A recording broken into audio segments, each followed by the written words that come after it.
Assalamualaikum. Kebohongan tidak mungkin bertahan selamanya.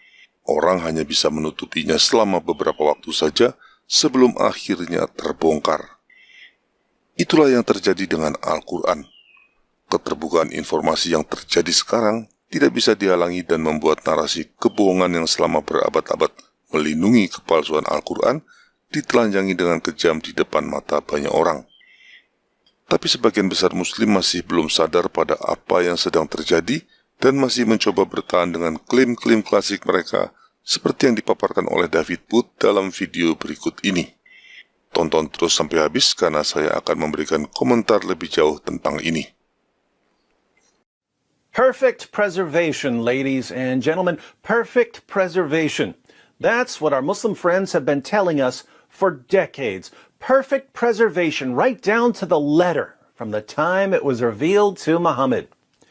Seeking evidence for this claim, we opened their most trusted sources, and we read about entire chapters of the Quran being lost forever, large passages being lost forever, verses being eaten by a sheep, lost forever. How did our Muslim friends respond when we showed them that their own sources repeatedly declare that the Quran was changed over and over and over? They said, perfect preservation right down to the letter. Hatun Tash and Jay Smith went to Speaker's Corner with 26 different Arabic Qurans. Not 26 different translations, 26 different Arabic Qurans. How did our Muslim friends respond? Perfect preservation right down to the letter. Non-Muslims are publishing entire books filled with Quran variants. How do our Muslim friends respond? Perfect preservation right down to the letter. Fortunately, after decades of non-Muslims showing Muslims what's in their own sources and their own manuscripts, after decades of Muslim apologists lying about the history of the Quran, there are finally some Muslim scholars who are starting to admit that there are holes in the narrative. And it's very clear to you and to every single very advanced student and specialist that the standard narrative has holes in it. That's what I'm going to say. Why are they finally acknowledging that there's a problem? Because the evidence is piling up too fast. And Muslim scholars are realizing that the longer they deny reality, the more shame and embarrassment they'll face later. But let's focus on Dr. Shabir Ali, who has recently admitted that there are different Qurans in different parts of the world. Today, most Muslims read the Quran in a text that is referred to as the Egyptian edition of 1924. That's how scholars refer to it. Most Muslims may not have realized that this is the designation for that manuscript, for that text. To Muslims in general, this is just simply the Quran. But this is not the only text of the Quran that is read throughout the world. He's also admitted that there are differences in Quran manuscripts. So there was this period in which Muslims had the opportunity to teach others the Quran without insisting on the precise words. Recently, a manuscript has been discovered from Sana'a in Yemen, and it's referred to as the Sana'a manuscript. That manuscript has two layers of Quranic writing. The lower layer has been scraped off, and the upper layer has the Quranic text written over. Now, the upper layer text quite closely corresponds to what Muslims are reading in the world today as the text of the Quran. The lower text that has been scraped off has some variation from what Muslims are reading in today's text. Because Shabir knows what non-Muslim scholars are finding when they go through manuscripts of the Quran.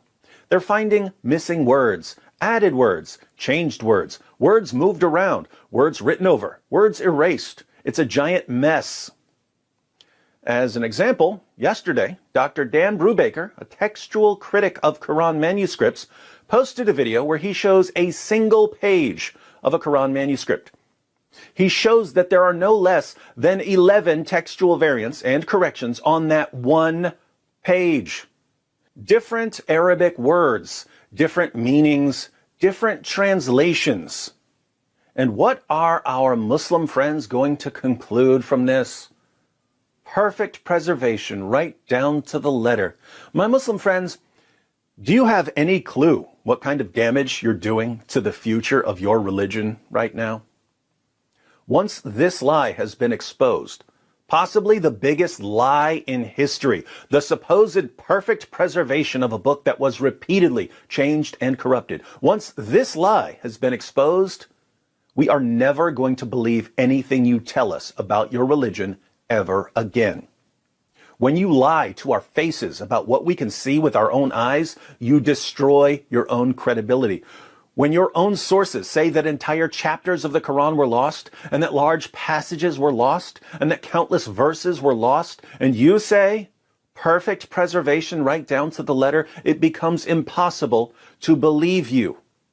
When you say that there are no textual variants in the entire history of the Quran, while textual critics who go through the manuscripts say that they found tens of thousands of textual variants, there's simply no way to take you seriously ever again. Dalam video tadi, David Wood menyebutkan Hatun Tas dan J. Smith mempertunjukkan 26 Al-Quran berbahasa Arab yang berbeda. Sekarang Hatun Tas sudah mengkoleksi 37 Al-Quran yang berbeda. Fakta keberadaan Al-Quran yang berbeda-beda ini sudah pasti sangat memukul Muslim. Kebanyakan Muslim membela diri dengan mengatakan Allah memang menurunkan Al-Quran dalam 7 dialek yang berbeda. Namun ini menimbulkan pertanyaan besar tentang klaim keterjagaan Al-Quran.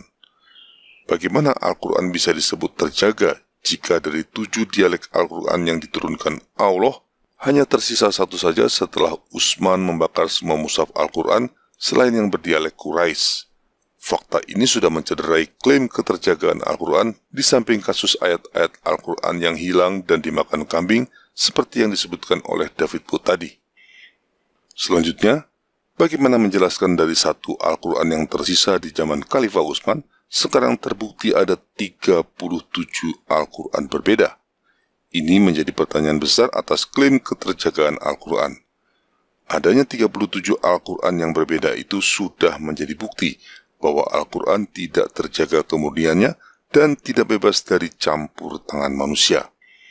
Celakanya, tidak ada satu Muslim pun yang bisa memastikan mana dari 37 Al-Quran yang berbeda itu yang benar-benar asli tidak berubah sejak zaman Muhammad.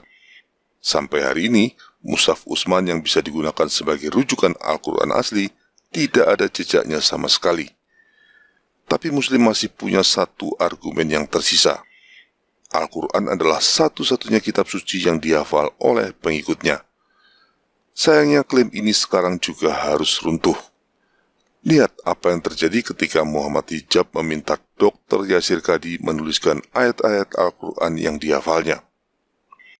One question: if I were to give you a blank mushaf, yeah, and tell you to write what is munazzal verbatim from Allah into that mushaf with no human interference, would you write something which corresponds? It's not an easy answer. It's not an easy yes or no. It is enough for the Muslim to believe the Quran is the uncreated speech of Allah. The Quran is preserved. The Quran is known. The Quran is mutawatir. And alhamdulillah, all of the qira'at are the Quran. All of the qira'at are authentic. Alhamdulillah. Leave it at that, ya akhi. It is enough for the Muslim to know that the Quran is the speech of Allah that has been protected, and what we recite is the kalam of Allah.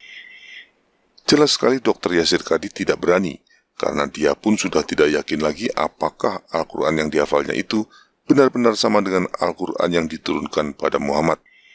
Bahkan dia meminta Muslim cukup percaya saja dan jangan bertanya-tanya lebih jauh, karena dia tahu kebohongan Islam tidak mungkin dipertahankan lagi. Percaya saja bahwa Al-Quran itu sabda Allah, terjaga kemurniannya, dan bebas dari kesalahan, tidak peduli sebanyak apapun bukti yang menentangnya. Itu satu-satunya cara bagi Muslim untuk mempertahankan iman Islamnya. Pertanyaannya, sampai kapan Muslim dapat mempertahankan iman buta di tengah derasnya arus informasi sekarang ini? Apa yang sekarang terungkap ini belum seberapa. Akan muncul lebih banyak lagi bukti-bukti yang membongkar kebohongan Al-Quran. termasuk kelemahan narasi standar yang mulai diakui oleh beberapa akademisi muslim, sudah pasti akan dieksploitasi habis-habisan dan akan tersebar dengan cepat.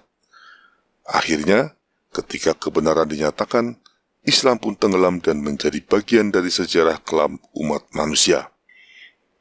Nantikan seri Islam dan Akal Sehat episode 47 yang akan membahas masalah ini lebih dalam lagi.